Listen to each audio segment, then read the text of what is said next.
এমন দিন আছে একদিনে 1 লাখ টাকা লসবল গেট পার হলে তো আপনার মোট টাকা পয়সা ওরা বুঝে শুনে আসছে টাকা পয়সা লেনদেন হয়। আমার মনে হয় যে টাকা পয়সা তোলামোলা আমরা হিসাব করে দেখছি যে 2 দিন আগে অবশ্য আমি টাকা পয়সা কিছু তুলে এদিক ওদিক দিয়ে দিছি, ওই দিনই আমি দিয়ে আসছি।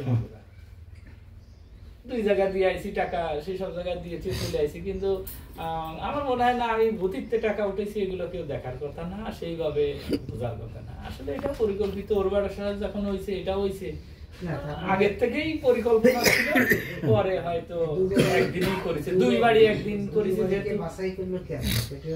সেইটাই। আর দ্বিতীয়ত কথা, সবচেয়ে বড় কথা যে আমার ওই ব্যবসা প্রতিষ্ঠানটা 9 বার চলিয়েছে। এখন শত্রুতামূলক হতে পারে ব্যবসা প্রতিষ্ঠান তো পাহারা না, তবে ওইখানে ওই করাপসুপাল গেট দেওয়া সিকিউরিটি দেওয়া ইদানিং কালে এসে আর পাচ্ছিছে না।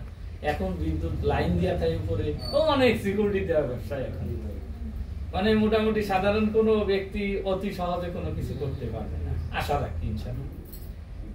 স্বর্ণ আমাদেরটা হিসাব করে দেখলাম ওই 8 ভরির কাছাকাছি।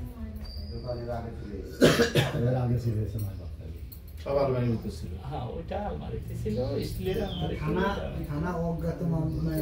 মামলা আমাদেরকে ওরকম অফিসার বুঝাই দিল, ওই যে আপনার ওইখানে গেলাম বুঝলো, সমস্ত মামলা করে হয় না, খালি খালি কোনো কিছু হয় না, এটা সেটা দিয়ে বুঝে দাও।